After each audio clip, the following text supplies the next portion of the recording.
Ruang Publik KBR dan tema pagi hari ini adalah bersua lewat foto. Siaran pagi ini bisa disimak di 104,2 MS3 FM. Dan siaran pagi ini juga Anda bisa langsung tonton lewat YouTube Berita KBR dan juga streaming di kbr.id. Bagi yang ingin berinteraksi, silakan Anda bisa langsung telepon ke nomor bebas pulsa KBR di 0800 24 57 893 atau lewat WhatsApp di 0812 118 8181. Saudara, persoalan diskriminasi terhadap kelompok rentan masih kerap kita temui, seperti stigma buruk terhadap kelompok minoritas gender, kemudian tidak adanya pemenuhan hak masyarakat disabilitas, sampai diskriminasi terhadap kelompok agama lain. Nah, salah satu penyebab sulitnya menghilangkan persoalan ini adalah karena memang masih banyak orang yang mendiskriminasi dan juga minimnya orang-orang yang menyuarakan toleransi. Menyikapi banyaknya kesenjangan ini, generasi Pandu Inklusi Nusantara atau generasi pintar dan juga kantor berita radio KBR menggelar kegiatan bersama dalam bentuk pameran foto dan juga artis talk bersuara lewat foto untuk mengangkat narasi dari komunitas yang termarginalkan. Lalu apa saja nih tujuan digelarnya pameran fotografi ini dan kenapa kita harus mendukung juga karya-karya yang menyuarakan toleransi? Untuk membahasnya kita juga sudah bersama dengan Wakil Koordinator Generasi Pintar, Geani Budiningsi Istira, kemudian juga dari Koalisi Rawat Hak Dasar Jonta Saragi, dan nanti juga akan bergabung bersama kami produser Lovebus yaitu Asro Dwi ya. Nah, sebelum kita berbincang lebih detail mengenai pameran foto yang digelar oleh Generasi Pintar bersama KBR, saya ingin menanyakan terlebih dahulu nih, kabarnya Generasi Pintar di bulan Desember 2020 sampai Februari 2021 sudah melakukan survei ya soal persepsi terhadap komunitas rentan dan juga termarginalkan. Dan ternyata masih ada juga nih kesenjangan serta stigma yang negatif juga. Mungkin dari Mbak Giani, gimana nih Mbak? Bisa dijelaskan nggak nih survei apa dan bagaimana hasilnya? Oke, halo semuanya. Perkenalkan, saya Giani, tadi dari Wakil Koordinator Generasi Pandu Inklusi Nusantara atau Generasi Pintar. Jadi benar, kita dari bulan Desember 2020 sampai dengan Februari 2021 melaksanakan yang namanya Young Voices Survey atau survei suara orang muda. Nah, ini kita bekerja sama dengan warga muda saat melaksanakan survei ini.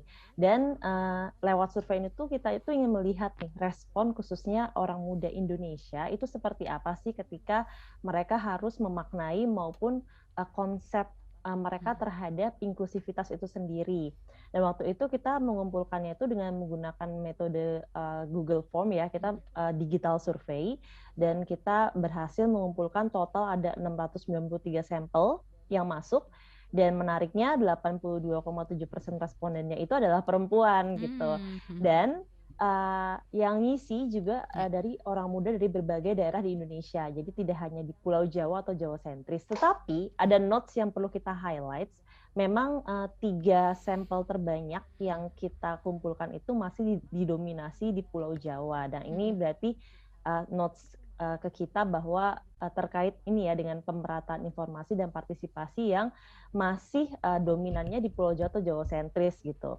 Dan kemudian untuk hasilnya sendiri, kita itu dalam survei tersebut itu membagi jadi beberapa segmen pertanyaan soal partisipasi orang muda, dari soal kebebasan bersuara, terus keterlibatan di masyarakat, dan juga konsep akan isu-isu. Kebetulan isu yang Generasi Pandu Inklusi Nusantara atau Generasi Pintar dukung itu ada berbagai potongan ya, layernya ada di anak dan remaja rentan, ada masyarakat adat, ada disabilitas, kemudian agama minoritas yang berbasis kekerasan, kemudian juga ada lagi transpuan dan banyak lagi. Dan yang paling mencolok itu hasilnya itu ketika pertanyaan seputar pendapat orang muda terkait menghormati identitas gender, khususnya ini dalam segmennya itu transgender atau minoritas gender ya teman-teman, masih sebesar 48,7%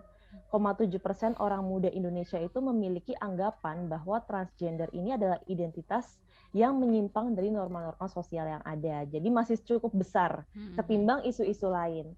Dan untuk isu lain sendiri seperti disabilitas, anak pekerja migran, anak yang dilacurkan, dan isu-isu lainnya itu memang sebenarnya orang muda Indonesia secara teori atau konsep penerimaan itu sudah mulai menunjukkan kalau mereka itu terbuka ya untuk mereka memiliki pendapat bahwa anak-anak dari masyarakat adat tuh harus diperjuangkan, kemudian anak-anak yang dilacurkan itu mereka harus dibantu secara psikososial dan kemudian harus ada keadilan untuk anak-anak yang berhadapan dengan hukum dan segala macamnya, tetapi highlight-nya juga masih ada sekitar 10-20% orang muda tuh yang masih memiliki persepsi maupun anggapan yang sebaliknya.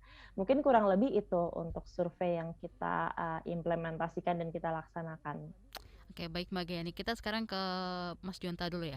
Nih kalau dari Mas Jonta gimana nih nanggepin persoalan ketimpangan dan juga kesenjangan khususnya yang menyasar di kelompok minoritas ini sendiri gitu. Tapi kenapa sih kesenjangan terus diskriminasi itu juga masih sering ada dan muncul, Mas? Sebenarnya sih apa yang disampaikan oleh Mbak Giani tadi saya mengafirmasi begitu, karena memang ada banyak sekali terutama masyarakat kita itu kan masyarakat yang sudah dididik dengan nilai-nilai yang dipengaruhi oleh nilai baik itu nilai-nilai agama, nilai-nilai budaya timur katanya dalam tanda petik, yang sebenarnya belum tentu benar begitu, dan anggapan-anggapan ini yang sebenarnya malah jadi membuat stigma, karena kan ketika bicara diskriminasi dan kesenjangan itu kan dimulai dari adanya stigma, ada perspektif yang tidak benar dalam tanda petik, ada perspektif yang kurang benar menurut kita bahwa komunitas termarginalkan ini karena memang mereka dianggap sesuatu yang yang dianggap oleh nilai-nilai yang berlaku di masyarakat tadi adalah merupakan sesuatu yang salah. Misalnya terutama tadi saya ingin menggarisbawahi terutama ketika berkaitan dengan isu gender dan seksualitas begitu. Ada banyak teman-teman kita misalnya transpuan misalnya yang mengalami tidak hanya di stigma tapi bentuk stigma itu bentuk terrealisasi dalam bentuk diskriminasi. Misalnya ketika mereka susah mendapatkan KTP dan segala macam, mengakses public health dan segala macam begitu. Dan sebenarnya nilai-nilai tadi itu juga dipengaruhi oleh karena kurangnya pendidikan dalam hal ini, pengetahuan masyarakat kita terhadap komunitas termarginalkan ini. Jadi kalau ada pepatah bilang tak kenal maka tak sayang, saya sebenarnya mengakui itu bahwa kadang-kadang karena kita tidak tahu apa yang terjadi realitas kehidupan teman-teman termarginalkan ini, pada akhirnya jadi masyarakat itu menganggap bahwa persepsi yang berlaku di masyarakat secara umum itulah yang benar begitu. Padahal kan kita tidak mengenal bagaimana misalnya teman-teman transpuan itu harus pada akhirnya menjajakan diri di jalan atau misalnya harus mengamen di jalan. Kenapa mereka bisa seperti itu? Itu karena memang sosial kita, social construct kita, konstruksi sosial membuat mereka seperti itu, karena mereka tidak bisa mengenyam pendidikan. Kemudian kalau mereka tidak bisa mengenyam pendidikan, bagaimana mereka bisa mendapatkan pekerjaan yang layak? Kemudian ada berapa sih perusahaan di Indonesia ini yang bisa menerima teman-teman yang punya keberagaman gender dan seksual yang berbeda? Kalau mereka secara terbuka dan terang-terangan berekspresi berbeda kan masih bisa dihitung dengan jari begitu. Mungkin jari saya tidak habis kalau dibuat untuk menghitung begitu. Nah, itu semua karena itu tadi, karena nilai-nilai yang salah atau kurang benar, baru kemudian persepsi kita yang pada akhirnya ada prapaham di situ. Itu sebabnya sebenarnya kita ingin supaya masyarakat kita itu bisa lebih paham begitu. Jadi bisa ilmunya terupdate lah gitu, atau setidaknya pengetahuannya bisa lebih terupdate bahwa bagaimana kita bisa memahami dan mencoba menggali dan mengenali teman-teman kita ini yang sering sekali terbuang dari masyarakat kita karena memang mereka dianggap masyarakat yang misfit, tidak sesuai dengan harapan masyarakat begitu sih. Tadi Mas Jo sempat bilang persepsi juga ya. Jadi berarti ini akarnya di pengetahuan dong ya. Betul sekali. Terus gimana dong harusnya kita bertindak atau berperilaku gitu? Harusnya sebenarnya sebelum kita bertindak, Ya. kita harus cari tahu dulu. Jadi karena tadi kan saya bilang, pengetahuan kita itu kan dipengaruhi oleh nilai-nilai yang kita anut, yang sudah diajarkan oleh orang tua, baik pendidikan juga, sekolah, dari sejak kecil. Nah, berarti kita harus mulai berpikir secara kritis. Apakah benar apa yang diajarkan kepada kita sejak kecil ini menyatakan bahwa misalnya, seperti yang dibilang Mbak Giani tadi, teman-teman ini adalah penyimpangan begitu, atau misalnya ada yang salah di situ. Sementara kalau kita melihat PPDGJ kita, kemudian ada WHO sudah mengeluarkan keberagaman gender dan seksualitas itu bukan merupakan penyakit lagi, bukan merupakan penyimpangan begitu. Nah, masa kita mau terus-terus tetap berada pada pengetahuan yang sebenarnya sudah mengalami update atau sudah mengalami pembaharuan begitu. Dan itu sebabnya sebenarnya kita mencoba untuk mendidik masyarakat untuk bisa lebih kritis dan mencoba mendalami dan memahami apa sih realitas kehidupan teman-teman termarginalkan ini, apa sih yang mereka hadapi sebenarnya. Kadang-kadang kan kita tak elok kalau kita mendengar cerita tentang seseorang tidak dari orangnya langsung begitu. Jadi alangkah lebih baiknya kita ketika mendengar orang itu, misalnya si A itu seperti ini tapi yang bilang itu si C begitu, kan tidak elok. Kenapa kita tidak langsung bertanya kepada si A, kemudian mencoba memahami apa sih sebenarnya yang menjadi tantangan dan realitas kehidupan si A tadi begitu. Baik, dan saat ini sudah bersama kita ada Mas Asrul ya, produser Love Buzz dari KBR. Mas Asrul, soal kelompok minoritas gender nih, Love Buzz sendiri kan sering banget gitu ya mengangkat dan juga ngebahas sisi lain dari kelompok minoritas gender ini. Dan kita juga tahu tentang kelompok minoritas gender itu sering penuh stigma di media. Nah, gimana nih counternya atau counter narasi apa yang coba dilakukan sama Love Buzz sendiri? Kunci utamanya sebenarnya kalau yang kita lakukan, tadi ada beberapa poin yang Jonta sampaikan soal tak kenal maka tak sayang, kemudian juga